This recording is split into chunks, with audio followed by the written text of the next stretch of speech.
Sales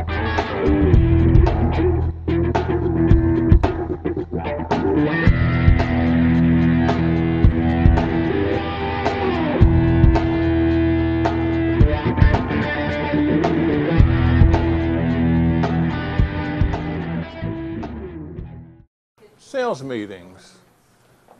I don't know how many retailers even have sales meetings, and ones that do, I wonder how productive they are. Not nearly enough have meetings, and I don't think they're productive enough, Dave, and this is something that's pretty sacred to me. Underline and put the emphasis on the word sales here. Let's don't have the emphasis on the word meeting. So often sales meetings turn into product knowledge meetings, or it's a chance for a rep to bring the donuts and talk, or it's when we bring in the health insurance provider to talk and all this, and that seems to somehow focus as a sales meeting. Those are all necessary when you're running a business, but I want to see a meeting focused purely on making us better, making our customer experience better, making the sale. Put the sales back in the sales meeting would kind of be my mantra. Well, I'm just wondering, as the owner of a particular operation, it would seem like the salespeople are reflections of you and your philosophy. Well, absolutely. And I think one thing about sales meetings, they have to be consistent. I mean, in my experience, they were every Friday morning, and Friday's not necessarily sacred, although I think it's a pretty good time heading into weekend, which many stores, that's the busiest time, is the weekend sales. But whatever day works for you, I don't think that's so terribly important. They have to be predictable. They have to be the same basic time every week. I think we have to know nothing's more important than this. I mean, you better have a really good reason if you're not here, because these are mandatory. Work from a posted agenda. If you don't, I always say, work's like gas, it'll expand to fill the container, and you don't want these to turn into gripe sessions or get sidetracked. We're going to do this from 8 to 8:15 and this from 8:15 to 8:25.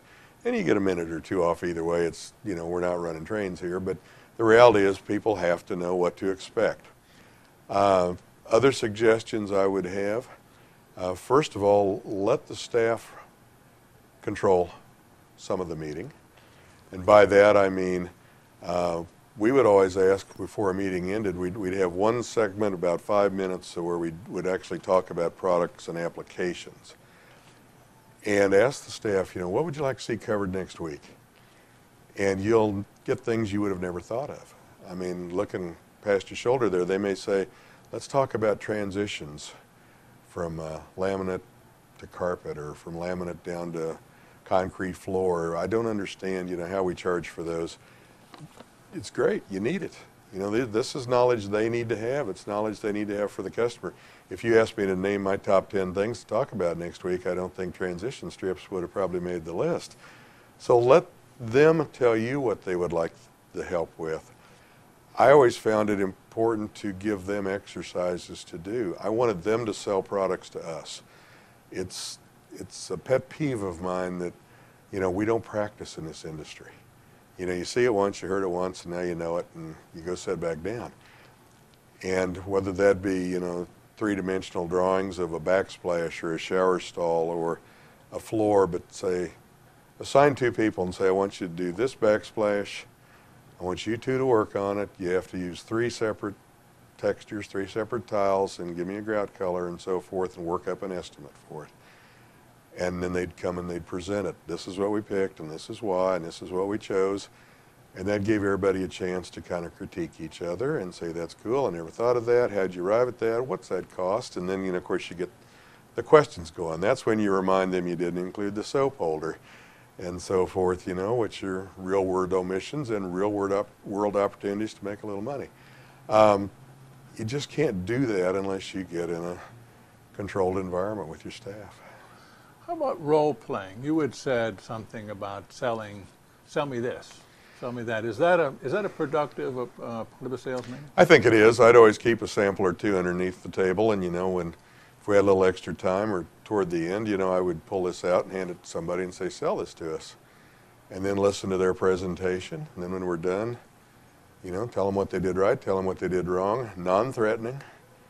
But again, you know, everybody there, whether they participated or not, had a greater awareness of why that product existed. I, for one, would not allow a product to be put out on display on our floor until it had been through a sales meeting. Because new samples come in constantly. I mean, it's just that they're dropping boxes off, it seems like, if not daily, it seems that way. Many stores just put them out whenever, or they wait for the rep to put them out. I didn't find that to be the best way, because somebody surely is going to get surprised there. Salesperson's off on Tuesday, they put them up on Tuesday, you know, usually about Friday a customer asks them, what's this and how much is it, and they're standing there with a blank look on their face. I think every product in your store has to have a reason to be there. You know, sometimes it's to sell and sometimes it's to sell off of. But I want them to understand, you know, this is why this is here, this is where it's going to be positioned, this is the price range. And then I'll say this is a go-to product, or you might also want to consider this product and this product which fit in the same category, so they know where they got the go-tos for some price elasticity. You know, it's not rocket science, but you know, that way we're all on the same page. Then when the products go out on later that day on Friday, everybody's excited and got new toys to play with, and they understand them. Many times a salesperson goes out on a measurement at a home. Do you touch on that at a sales meeting, and do you ever include an installer in a sales meeting? Typically, no to your first question. You know, I tend to find that, you know, estimating advice probably is best done one-on-one, because half your staff's been here 20 years and they perfectly understand how to do this, and it would be a little redundant for them when others maybe need a more focused setting. It's quite all right to have an installer at our meeting. You know, we always introduced people. If we had new installers in our store and so forth, we'd have them there at our meetings on Friday morning for just a couple minutes just to make an introduction. Break the ice. You see him wandering around here, you know, this is who he is. I also had a similar meeting for installers every other Monday, and I'd start the meeting just simply by the news of what's going on here. You know, Molly's husband got a job and they're moving to Omaha, so tell her goodbye and thank you. Susie found out she's going to have a child in September. Give her a hug when you see her next time. You know, we're really excited. We're having a big promotion coming up next Thursday. You know, if you need any time off, you better be telling us now, you know, because we're expecting an influx of business. These guys don't know this. They like to be included. You know, they load their trucks up at 8 o'clock in the morning and then they disappear for the rest of the day. I find these guys don't know this, what's going on. They want to be treated like they're part of the team. You know, so it takes 2 minutes. But just let them know what's going on. You know, business is trending up, business is softening up. They'd like to know this, you know. They're a little too independent for our tastes at times. Well, partly that's because that's the way we treat them, is independently as well. So if there are people watching that really don't have regular sales meetings and haven't seen a need for them other than product knowledge meetings, what would you say to them as to the wisdom? My advice to you is, you know, if your sales are too great and your profits are too high, then you don't need them. But these are absolutely opportunities where you can, you know, both eliminate mistakes, but more importantly, expand horizons where people realize they have the capacity to sell products that they didn't understand before. You know, a go-to product typically means something I'm comfortable with. Well, what you're comfortable with may not necessarily be the most profitable thing for you to be selling or the store to be selling or the best solution for the customer. So, you know, the old saying, we can all get better. I think it's a constant process, a constant evolution.